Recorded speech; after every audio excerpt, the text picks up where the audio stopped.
Well, hey there, sweet peas. Welcome back to Friendless. I'm your host, James Avramenko, and this week joining me on the show is the icon, one of my best friends in the world, the one and only Lee Smith. We discuss the horrific optimism of growing older, what it feels like to experience love at first sight, and why sometimes your best self comes out in a Pokemon onesie. All that and so much more. You're going to love this one. I know I did. So lean back, get comfy, set your volume at a reasonable level, and enjoy my interview with the one and only Lee Smith here on Friendless.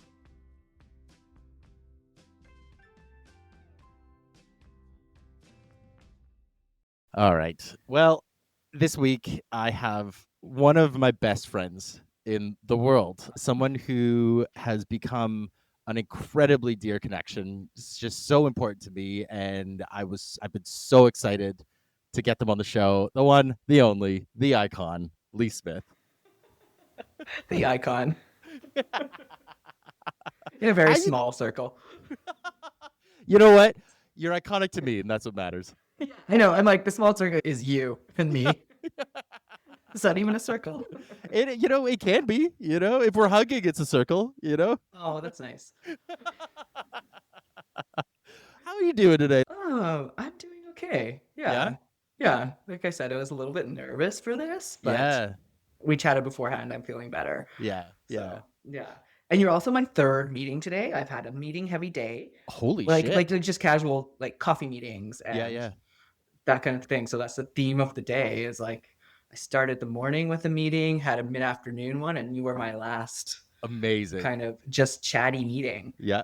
Like There's agendaless. something really both like so nourishing and also so draining about this kind of conversation, like this sort of like, Yeah. it's better than a phone call, but it's not as good as in person. But it's that funny thing of like, if the conversation goes one way, it's amazing. And if it goes a different direction, it's just like, oh my God, I'm just staring at a screen. I want to just rake my eyes out and jump off a cliff. There's something so extra draining about the sort of video chat call, Yeah. Can you talk about what the other meetings were about? Were they schemes and plans or?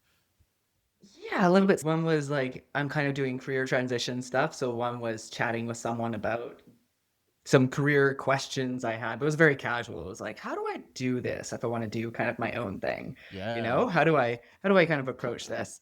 And then the other one was someone that I do board work with, and we were kind of connecting on a personal level because we're all kind of new and trying to connect and figure out what we're doing going forward for our very specific little board that we're kind of building. And actually we were talking about like how do we connect this group of people together in a more cohesive way and create a sense of community and team so that we're all better connected to do some hard work going forward. So yeah, it was really again very nourishing, all of them. So it wasn't, not like agenda meetings. Yeah. Stand-ups. Yeah. Difficult. Yeah. Oh my God. This is an interesting question. I think so many people, myself included, in my day job and in the rest of the work, it's this idea of like, we're so fragmented and we're so separated. And even though we're all, say like you take your board for an example, or the team I work with, we're all working towards a common goal and yet we're all remote. So it's really isolated. And it's funny that we have to come up with these new strategies to things that were solved by just like put people in a room. Right. Like that used to be the solution, is like just put them in a room and tell them you've got this much time to do this thing. And of course that ended up making people go nuts, but like, Yeah. I just don't know if this siloing and just like parsing out tasks and then being like, email me with your update, like that doesn't feel good either. No. I don't know what the solution is, Yeah. but like more connection to a common goal in general. I don't know. I don't know if we want to talk about like corporate work stuff. I definitely don't. That's so bad. Unless we want to like bring it down. Well, yeah, right, exactly. Well, I guess for me, my brain goes in the direction of like, yeah, sure, it is applicable to day job type stuff, but it's also like, I think it's applicable to just things in general. Like, I just had a birthday, right? And you were there, and it was magic. It's magical. It was like probably a top 3 birthday for me, but like, it was this really interesting moment of, a lot of these people I've been technically in touch with pretty consistently throughout the year, Mm-hmm. but most of it has been, texting, memes, Instagram stuff. It was like in person as a group.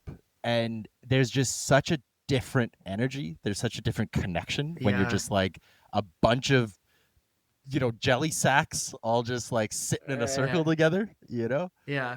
And I find there's something like so vulnerable about bringing together Mm-hmm. your people all together, Mm-hmm. especially when they don't know each other. And you're like, I'm going to invite these people and put them all together in a room. Like I did it recently during Pride. I'm like, Yep. why am I so afraid to like bring these people together? But really, if I have a connection with these people, it's likely when I bring them together, we're going to find some commonality. That's just it. Where people are going to connect or whatever. But for some reason, it feels like really vulnerable Yeah. or scary to bring all of your people together, or even to ask them to show up for you, maybe. Oh yeah. Oh, I Yeah. think that's actually the scariest part is being like, "Hi, I like you. Would you like to come to my thing?" Like that's horrific to me, But I think the piece that is empowering and the piece that's encouraging is that like, the connective tissue to all those people is you. And that is the thing that in one direction feels really vulnerable, but in the other direction is like, to me, is like really exhilarating, really empowering. Like I For leaned into sure. that at the party of being like, Yeah.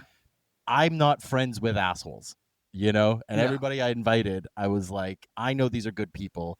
And so there's got to be something they'll find together. Right. Everyone you're invited to a Pokemon themed party Yeah, in the park, dressed as exactly. a Pokemon. Yeah. I'm 46, so Yeah. you Yeah. know, Yep. Yep. it's my first Pokemon costume. You nailed it. So I'm like, just that alone, that you have that many people willing to show up to a public park and do like an adult themed Pokemon party, that's Yeah. incredible. Yeah. It's it's a testament to them. It's a testament to the work I've put in. We were talking off mic about like, it was an opportunity. It was a really exhilarating opportunity for me to get to showcase all the work I've done on myself over the last couple of years and to be able to show all the pieces fitting together. But that was I had a couple real good cries at the end of the night of just like, good, Yeah. I'm one of those people now that I'm, since getting sober, it's, first I was crying all the time because my nervous system was shot. And now I'm crying all the time because it feels really good to like move the energy that way through my body. Yeah. And it's very, Yeah. it's I very love a good grounded. cry. Oh, I love a good cry. cry. Oh, God damn. Crying sometimes, so I'm always looking like I love a cry movie. Yeah. If a movie makes me cry, I'm like 5 stars. 5 stars. Yes. Made me bawl my eyes out. Love it. Yes. Yes. Or like a cry book. Yeah. Oh, there's nothing better than just like tearfully flipping pages. I was reading this book on vacation, A Little Life, right? Mhm. And on good vacation. Lord. Yeah. Yeah, on vacation, I spent an hour in a hammock bawling my eyes out reading this book, like a solid hour. And I was like, I feel great. Yeah. I feel amazing. Yeah. And people I'm with are like, why are you reading this book on vacation? I'm like, this feels amazing. This to is me. my holiday, right? Yeah. Yeah. I need to double back. I forgot to do something at the top of the episode. We have to circle back to something before we get any further. Okay. I need to formally introduce you. And by that, I mean, I need you to formally introduce yourself. Oh, Lee God. Smith, for people who may not be familiar with you, who you are, what you're about, who the fuck are you? It's a good question. I wrote it in my journal recently. I keep on asking other people because I'm like, well, I have BPD, so I don't know who I am. Oh my God. Right? Do I have BPP? Can I copy What are my yours? letters? Yeah. Which letter do I carry after my name? Oh my God. That's Oh my God. I feel like when we answer that question, it's all like, here are the things that I do. Yeah. But I don't know. This is what I love about this question is that it's like on the surface, that's what it sounds like. But most of the time people are like, who am I? Yeah. No, yeah. You got me. No, honestly, I wrote in my thing, I was like, why has it taken me so long to figure out who I am? Like, why is that? Why has it taken me so long to figure out, like, not like, but like what I like and what I need in the world and who I want to connect with. And I'm like, why has it taken me so long to figure this out? But like on the surface, like what I am a parent to two teenagers, teenage boys, which is insane to me. And it always shocks people, right? I have these two teenagers, but I do. And that takes up like a big chunk of energy of my life. Yeah. And I'm pretty open about like not really knowing what I'm doing for parenting and kind of like fumbling my way through it. Yeah. I guess like I've worked in HR for years and now feel a little bit like, what am I doing here? Is this really what I want to do? This is what I've done. This is what I know, but why? So Mm, kind of questioning what I want to do in my career. But I think, yeah, kind of like focusing on it's like relationship and connection. Like mm, that's kind of what I'm about. Like even when I think of like parenting, it's like I'm not trying to mold my children into something that of I think course. they should be. I really want to allow them to be who they are and Mm, support them. And that I think is like kind of core of who I am or who I want to be mm, or who I feel like I am is mm. like, yeah, whether it's work or in your life or in your relationships, which very much is your entire life, I see as just like a series of relationships, Yeah. is like loving the people that you have and supporting them to, like just navigate through this crazy world and life Mm, that we have. yeah. And that's it. Ram Dass has this beautiful quote that he says, "We're all just walking each other home." You know, Oh, yeah, I know that right? one. Yeah, Some. yeah, right. You know, Yeah. and I think you're Yeah. spot on. I think it's like we are a piece of who we are is who we are in community. You know, Well, are I you wanted to. anyone? Like, who are you when you're not in relationship with other people? Well, isn't that, I mean that's the central problem of BPD. But I wanted to circle back to something that you said about like it took you so long, and to me, it's not to gently push back on that. Is that it's like Mm, it's not that you didn't know who you were. It's that from my perspective, at least in my experience, it's like I knew who I was then, and I'm just not that person anymore. So I'm mm. figuring out who I am now. You know, Yeah. and that constantly changes. I've really come to Yeah. recognize that like the choices I made were effective for the time, and then they became ineffective, so I made new ones. You know? I mean, I'm trying to get there, Yeah, That's the goal is trying to yeah, get there, right? Whereas sometimes it feels like I try on different things because they felt like necessary or expected, or this is what you yes. do to have a happy life. You Mm-hmm. know, I think a lot of people get there though. At some point, usually like late 30s, early 40s, you're like, Mm-hmm. okay, I've checked off all the things that are supposed to make me happy and make me fulfilled. Maybe some people are, I'm not sure. Maybe some people that works for, but a lot of people that I know, you get to that point where you're like, oh my God, I've done all the things. Yeah. I have the career I wanted. I've got the kids, the house, or whatever it is Mm-hmm. that your list is that you thought was gonna, you know, Mm. and you're wrestling with, oh, I don't feel the way I thought I would. Yeah. What does that mean? Well, Oh, because it's like the next that's thing on the where list it is is. die. You know, Yeah. it's like It's the only thing that's certain.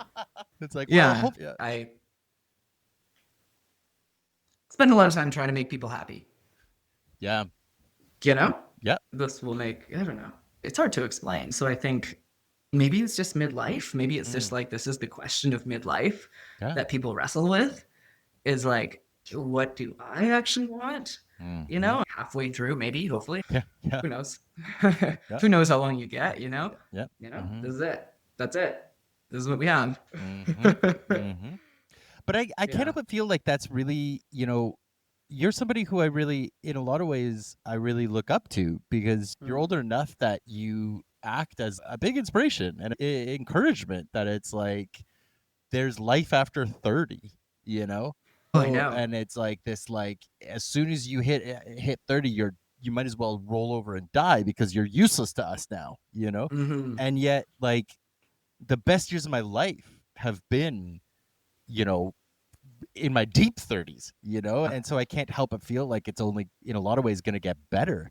I think it does get better. Yeah, because you That's what become, my it's stepdad told me that. He's 78 yeah, and he's like, actually, every decade has gotten better. yeah, I'm like, yeah, oh, really? Like everyone has gotten better. hmm, And I would say that, like, I would say my 40s are better than my 30s, and my 40s have been rough. yeah, But in some ways, it's better, yeah, right? yeah, There's a more groundedness. Like, hmm, I think I've lived long enough now. What I say is like, I know that the valleys are temporary, yeah, So when I'm in a valley, I'm like, oh, this is a low point right now. yep, But it doesn't feel like it's going to be like this forever. It's low now, but it's not going to be like that forever. yeah. It's So, like that idea of birthdays, right? Like when you're a kid, mm, a birthday is this big monumental moment because you've only yeah, had four of them or five of them or whatever, yeah. And the thing that, as you age, the thing that actually becomes the next kind of cyclical marker is, for lack of a better way of putting it, maybe two hyperbolic a word choice, but it's traumas, The first traumas, they're all big in their own subjective way, but they feel bigger and they feel longer and they feel more impactful because exactly what you described. You're like, I've never felt this before and I have no idea how to get through it. And then every time it happens again, you're like, oh, okay, yeah, I remember this. It sucks, but but it will pass, And it's like there's some term, I can never remember the name for it, but there's some term of like the acceleration of culture. And it's the idea of like they could trace from the invention of the written word to a certain point, there was like X amount of words created. And then the amount of time that it took to duplicate, like to multiply that was halved the next time, And then every time it multiplies and duplicates, it takes half the time to get there, to the point where now we're at a stage. I mean, 20 years ago, they were saying it would multiply every year at that point. And that was when I was in university. And so it's like, God knows where it's at now. But I feel like that same type of quantification is like how we encounter these kinds of life events. It's the first time you're like, oh my God, this is going to be forever. It's not over the next time, Yeah, for sure. Because you just sort of, you figure it out, Yeah. You have more tools. Yeah. Or you die. You die.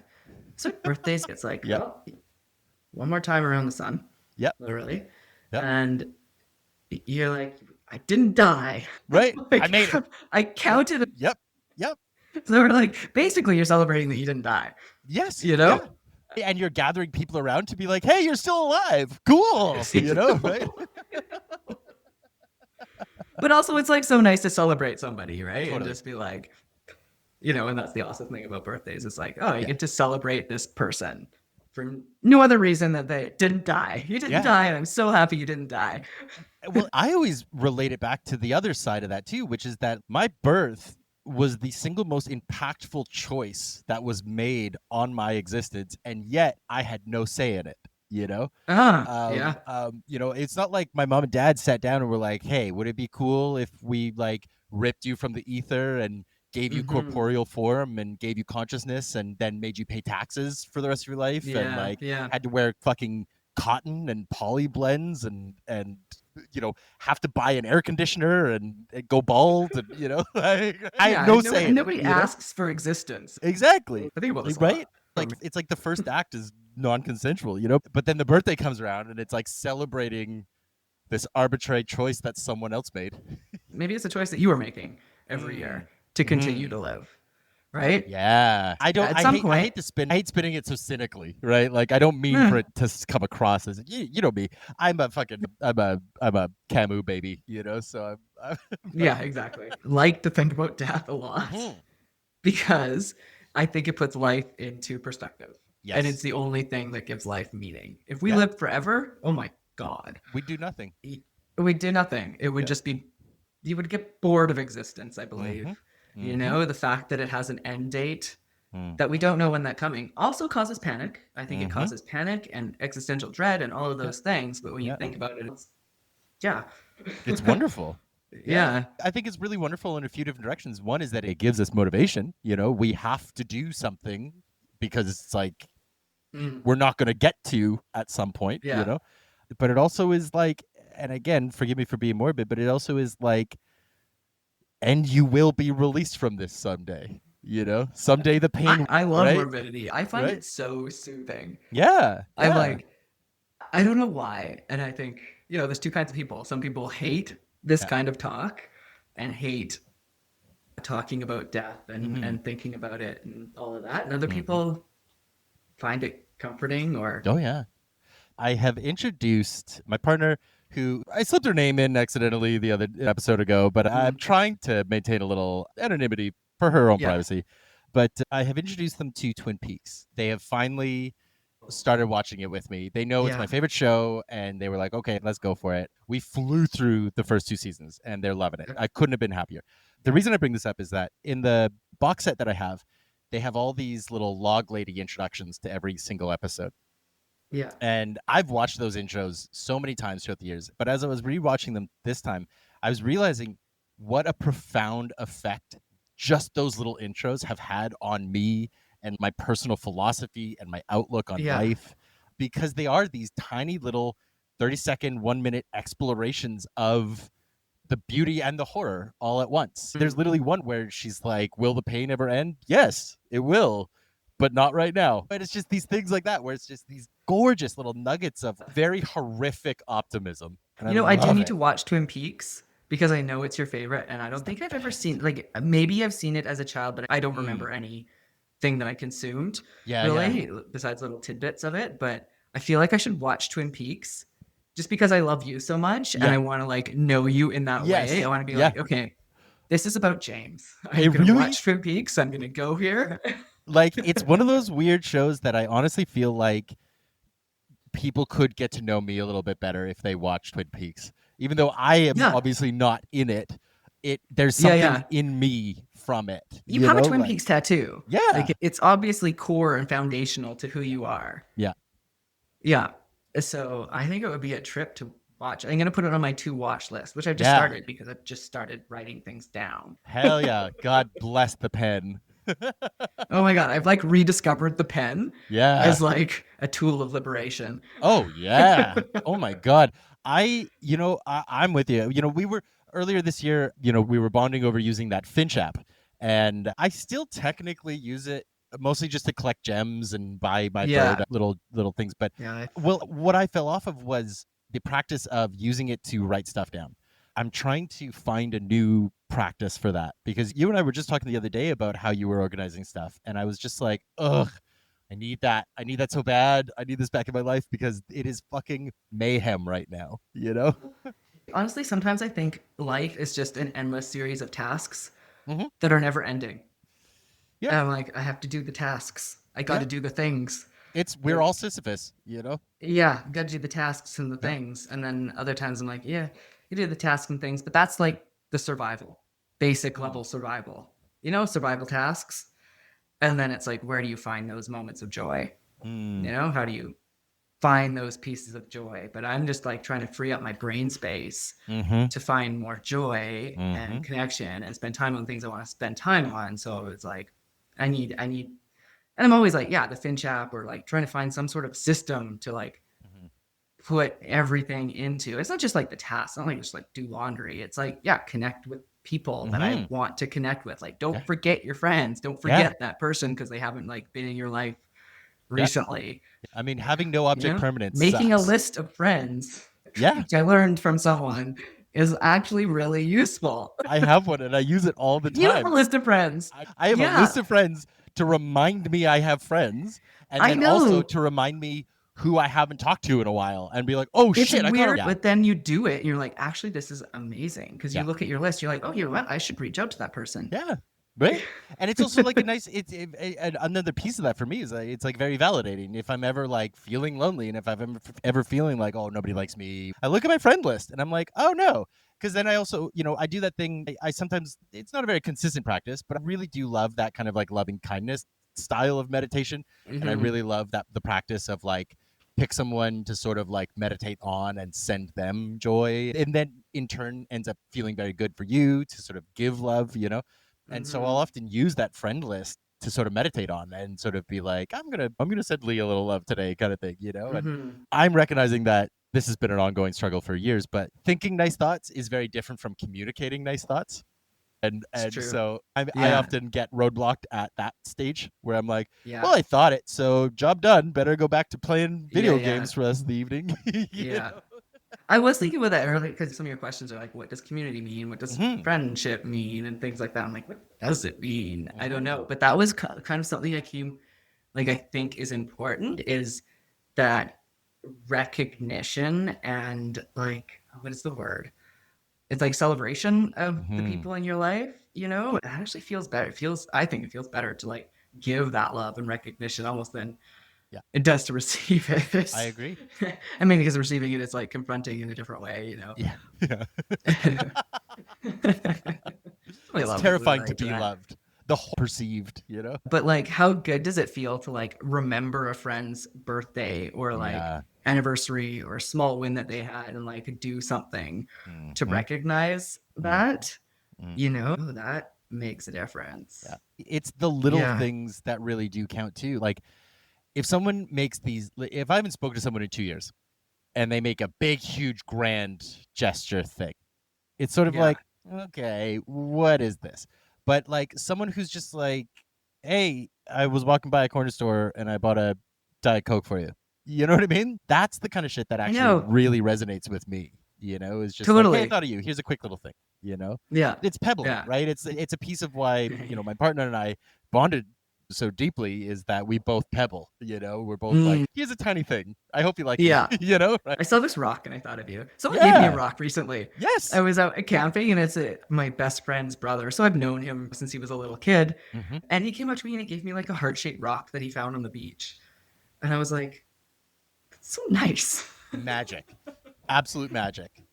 We have known each other for a long time. Hmm. I don't see you very often or whatever, but it's like, yeah, we've known each other for a long time. Thank you Yeah. for this heart-shaped rock. It was a part of the thinking at my birthday. It's why I tried to have little prizes and I had Hmm. extras so that even if, there was like those core ones, if somebody, a couple people could win the little Pokeballs, but there was also stuff for other people. And there were, Yeah. everybody walked away with something, because Yeah. that's a big piece of my love language is Yeah. giving stuff and just, little. I mean, I love a tchotchke, I love You trinkets. do. I love, Yeah. right? I love a trinket, Junk is what Hmm. it will end up being. But for me, it's magic. So I Yep. love giving those things, and I love Yeah. little reminders. I mean, I'm coming into stickers again lately. I feel like they're coming Yeah, back. It's like those like childlike things, yeah. Which it's like, why do we like grow out of that? Well, stickers actually. It's I love that you brought stickers up because stickers have been a piece of like a kind of a reparenting practice I've been doing with myself. Because when I was Oh, a kid, I yeah, loved stickers, but I never ever took them off the sheet because once you take them off and you put them somewhere, they're there forever. And then what if I yeah, don't want them there and yada yada, right? So yeah, I was just like riddled with anxiety around stickers and like choice yeah, paralysis. And lately I've been just getting stickers and my partner makes them and so like we just make a batch of stickers and I just put them on fucking everything. I just put yeah. them anywhere and everywhere. Look at my water bottle. Exactly, right? It makes And me it's so just like, happy. oh, the joy it brings that they're Yeah, just like there's for me there's like kind of a love in the chaos. yeah. And yeah, stickers are the fucking best. I know it's so weird. I feel like I've recently rediscovered them. Did you win any at the party? I didn't. No, but because I had to Oh, go, I didn't get a chance to finish my task. that's I was working on it. which one? I was trying to find three people to share their favorite place in the world. Yeah, right. And then, your friends, I can't remember their names, they were talking about Japan and their trips to Yes. Japan. And I was like, so sounds like you've been to Japan a lot. Would you say it's your favorite place in the world?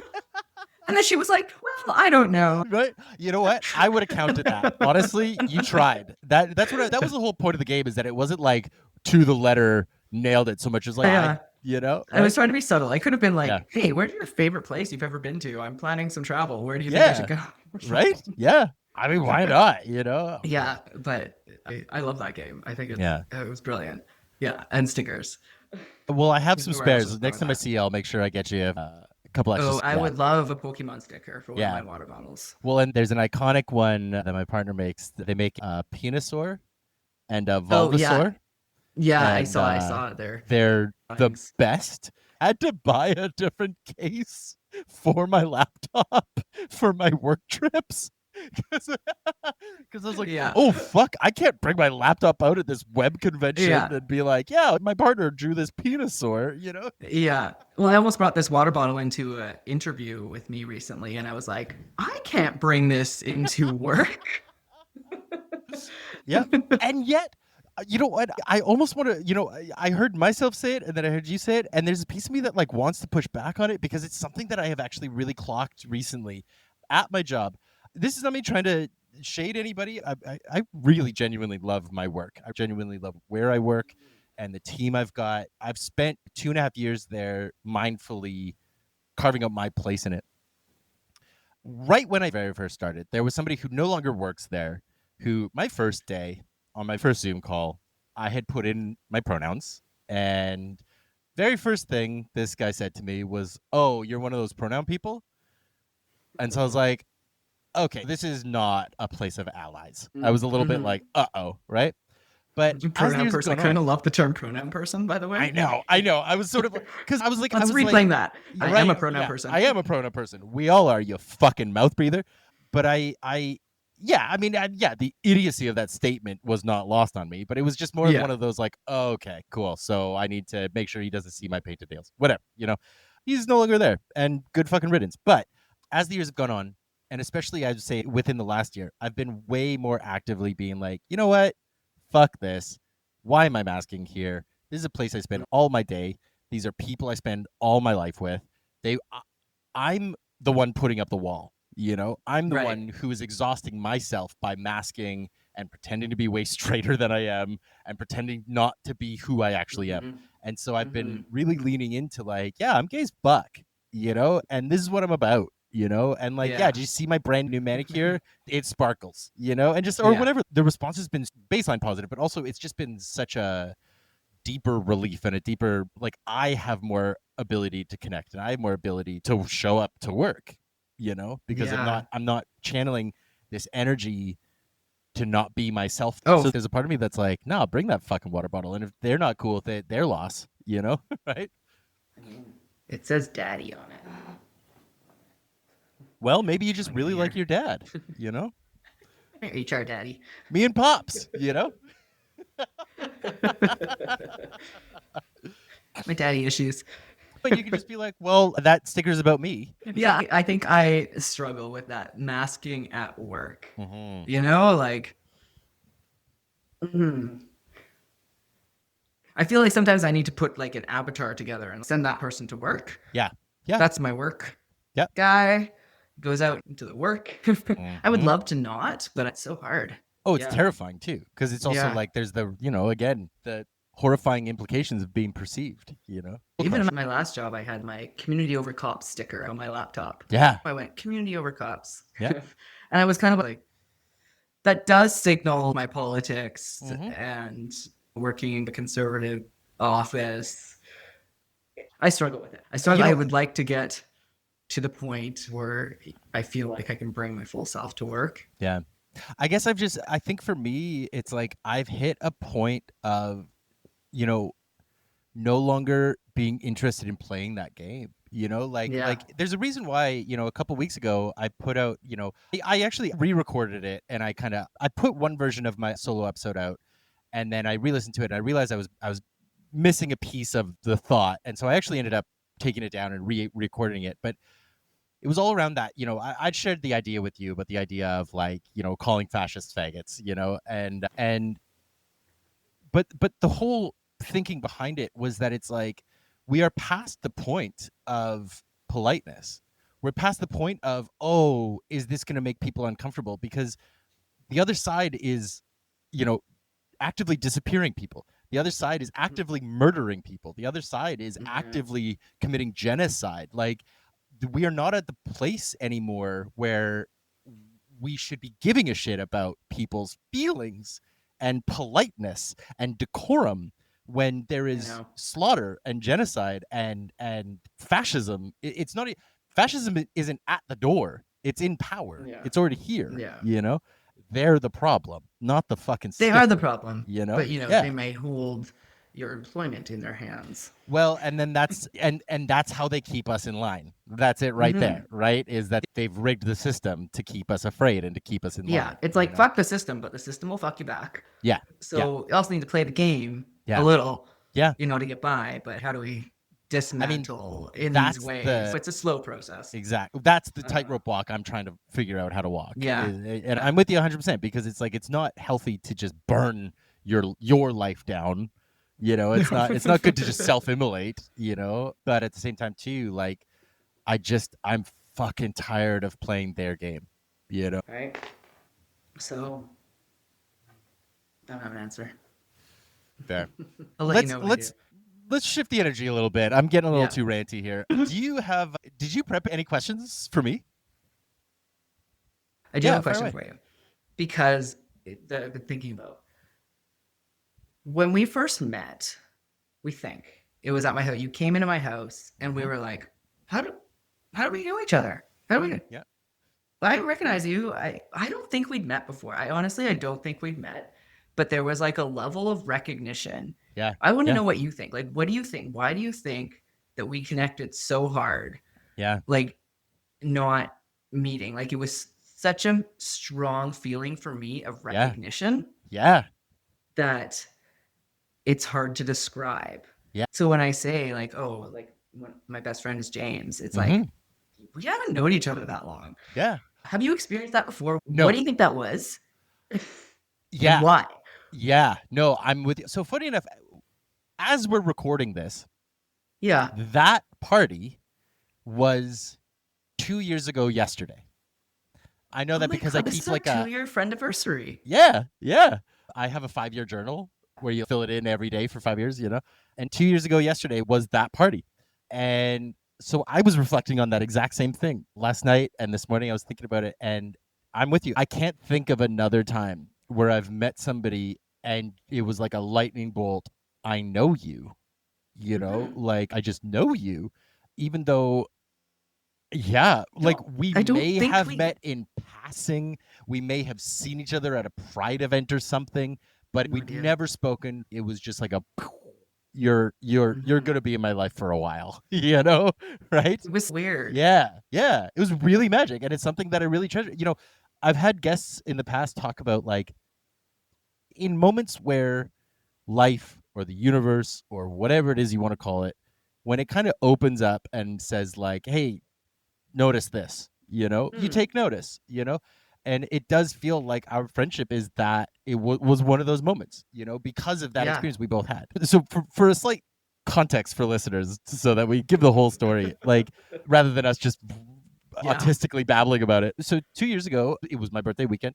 There was an event going on at the Birdhouse, and all of my friends Right. had bailed for various reasons. We'd already partied the night before. Some of them were sick, whatever. Through a mutual friend, I got invited to your house because you were having a party that night. People over or something. Yeah. And I walked in. I was terrified because I didn't know anyone. I'd never met Mhm. anyone. I just knew this one person who'd invited me. And I walked in the door and you were there and you were like, "Oh, it's you." And I was like, "Hi." You know, it was, but I had that same feeling. It was literally like I walked in, we made eyes, and it was like, you know, I don't know, without going too woo woo, it was like a transcendent moment because it Yeah. felt like remembering, not meeting, you know? Totally. I was just talking about this the other day. I can never remember which one, whether it's Sophocles or Aristotle or Plato. It was one of the old men who diddled boys in Mhm. togas. He talked about the collective unconscious and he talked about how knowledge is actually an act of remembering, not learning, because we're all connected to this great kind of barrier of knowledge that we forget when we're born. And then our job is to remember as much as we can before we die. But then, of course, the greatest piece of knowledge that the wisest can know is that they know nothing. So it's this circular philosophy, right?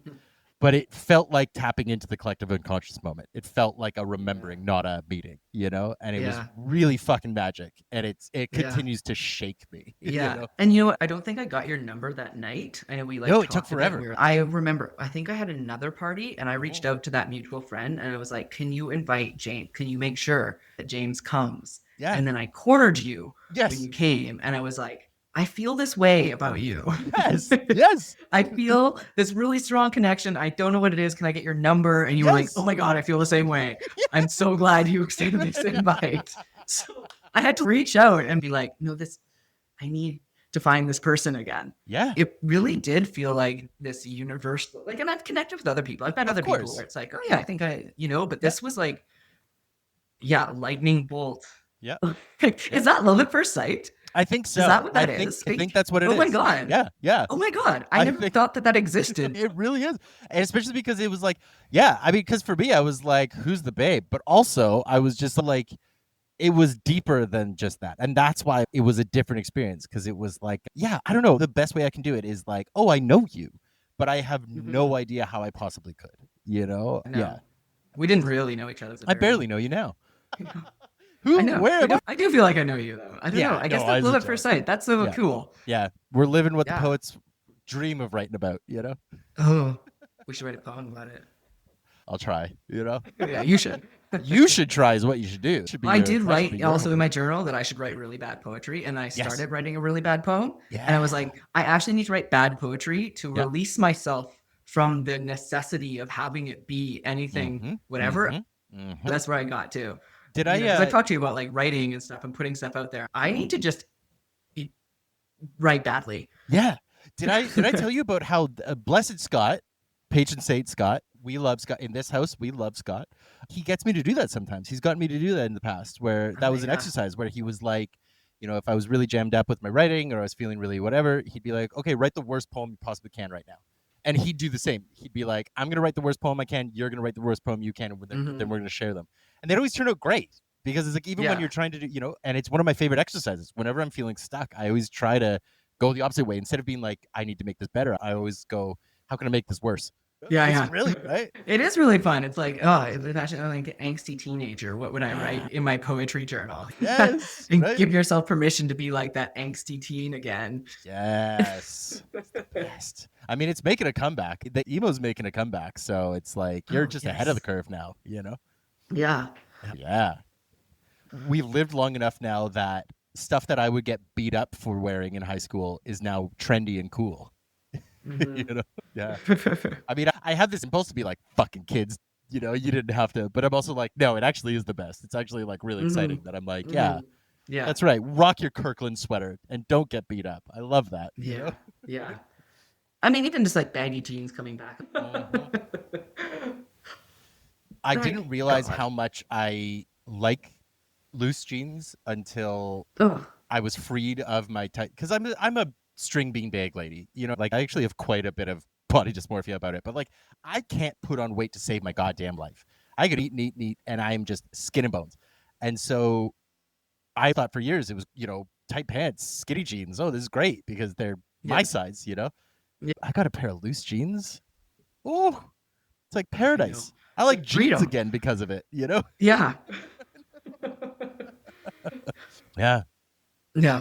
Anyway, autistic clothing choices. I mean that okay, so that was the other side of it. That was why I stopped for so long time, because I was like, denim is the autist's enemy, you know? It Totally. feels wrong. It feels wrong on my body, you know? But yeah. Yeah, to all the autists out there, get some loose jeans. Change your life. Yeah. Yeah. So I haven't hit any of the marker questions, and that's totally fine. Okay. I just wanted to yap with you for an hour.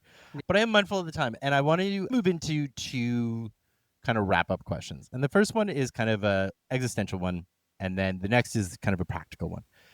Okay. You know, the central question that I'm always posing is this idea of friendship. And I want to kind of tweak it a little bit on the fly. And I want to ask you sort of, in your perspective, what is it about, how do I put this? It's not about being a good or a bad friend. It's about, for you, what qualities right now resonate as an effective friendship or connection? Qualities resonate as an effective friendship or connection. I think it's like this mutual kind of no agenda in a friendship. You know, there's no like social agenda or anything like that. The only point is to kind of witness or be present for each other's both outer world, but also inner world, Yeah. you know, and be curious about that and to find joy in knowing somebody and being let into their world. I mean, that's the kind of friendships I want. Yeah. Ones where you're just talking about your day and people and things like that. I want to know who you are. You know, I feel good to share who I am, really.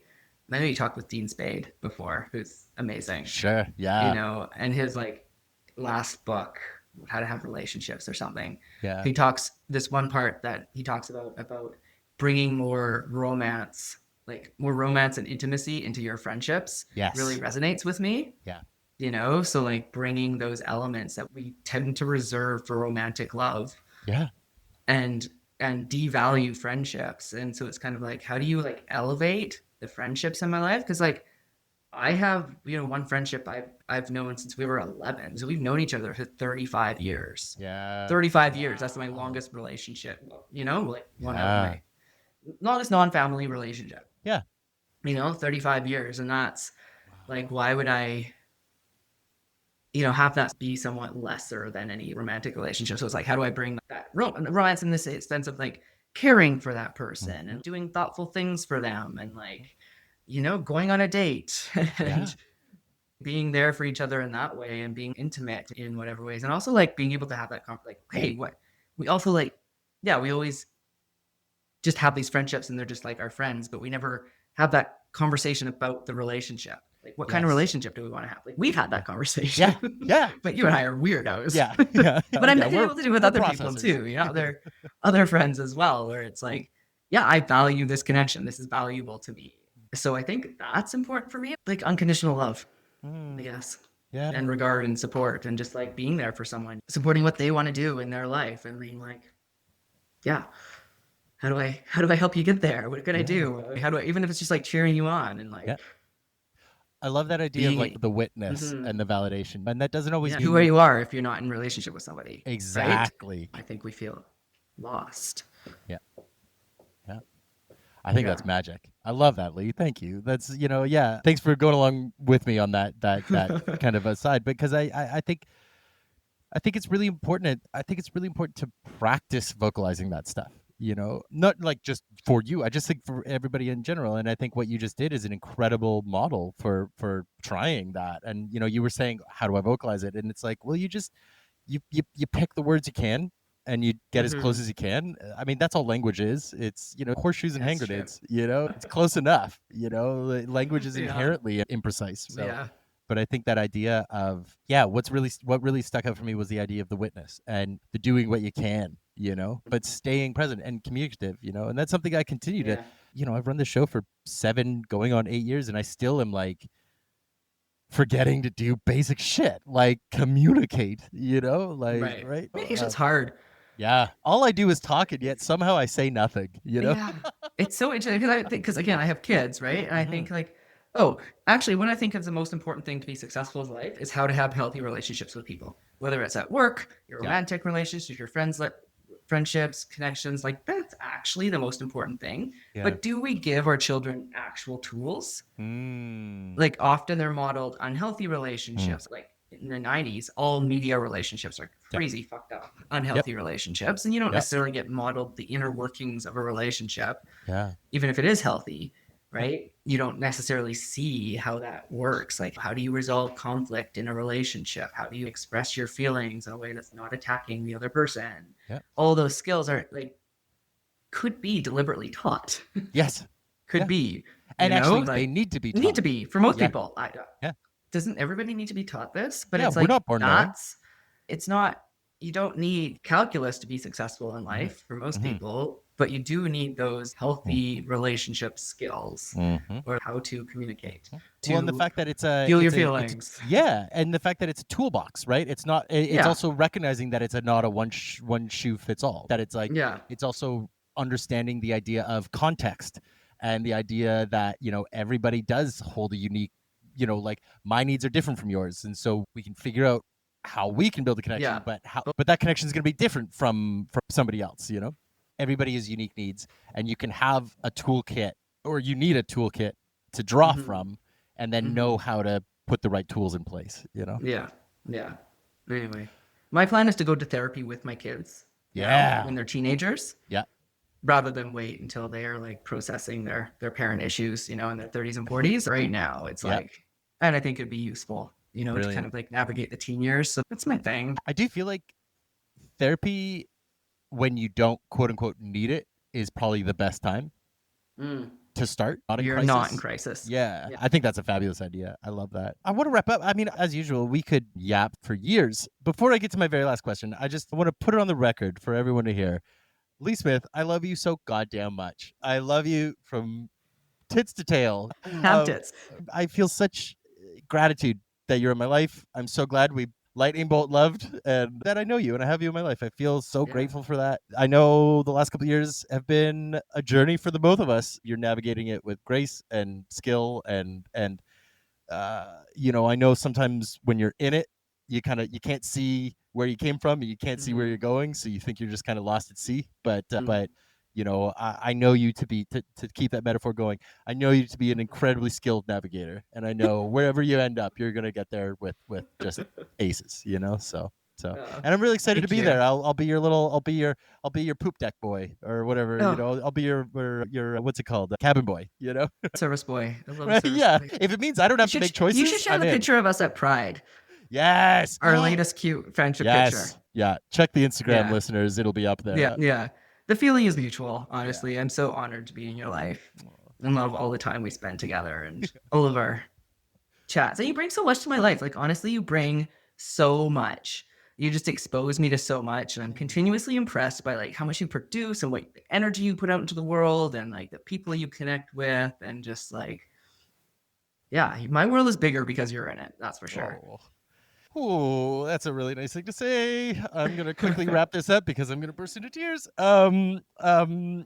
Very last question. I always really like to leave listeners on a Oh, sorry. Thank you. That was really nice. I always like to leave listeners on a actionable step, something that they can try and do this week. So I'm wondering if you have a tip on how listeners could be a more effective friend to themselves or to their community this week. Well, obviously, they should start by making a list of their friends. That's such a good tip. I love that. Decide who you need to reach out to. Yeah. Reach out to them and give them some sort of acknowledgement. Yeah. What they mean to you. Yeah. Oh, honestly, I think we need it more. We need to hear like why we're important to people. Also, I just finished watching Somebody Somewhere. Have you watched this show? I have not. Absolutely, you need to. Okay. There's 3 seasons. I just finished watching it. And it fits in with this at the end. It's like we need to hear what we bring to people's lives. We need to be reminded because we all have those dark times, those dark thoughts, those like, what am I here for? Yep. And I think we need to be reminded, Yeah. that, yeah, you bring things that you don't even see. Yeah. But it starts with me.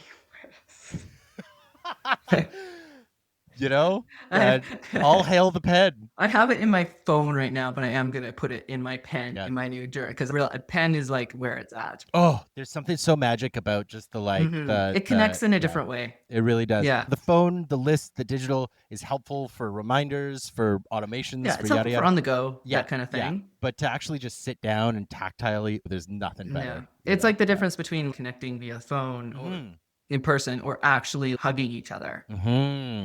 Yeah. Give your hands a hug. Being in person. Give your hands a hug. Hold a pen, Yeah. Or hug a pen, I guess. Yeah.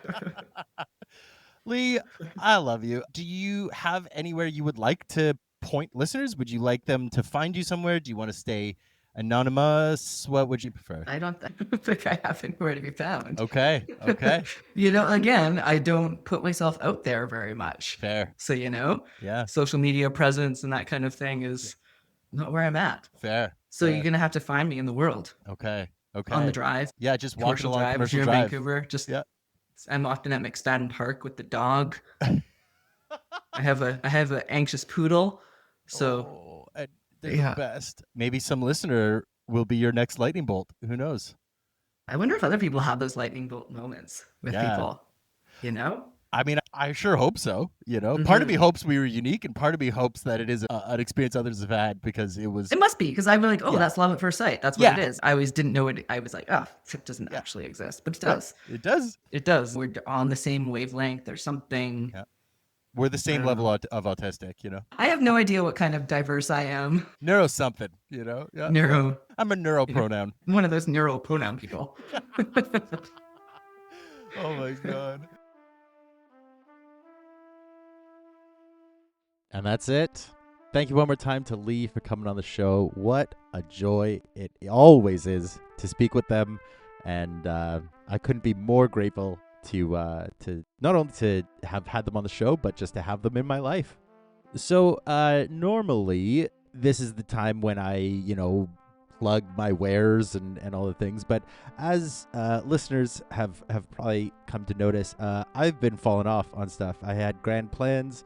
And those plans fell through. Life things were starting to pile up. And I actually am having to take a bit of a medical leave from my day job coming up. And at the same time, I'm going to be taking a short break from the show as well to kind of recharge and recoup. I really have some incredible things planned for October that I will be sharing soon. I'm going to be recording a live episode at one of my favorite places in the entire world. And I want to tell you all about it, but I just can't yet. So until then, I'm going to take a break. That's going to be at the beginning of October, October 8th, I believe it is booked. I could be off about that because my Seroquel is kicking in, baby. But yeah, so no new episodes on the feed until around then. But until then,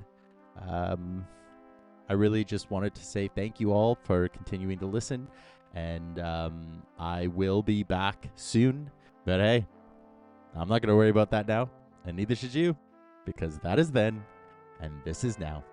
So for now, I'll just say I love you, and I wish you well. Fun and safety, sweet peas.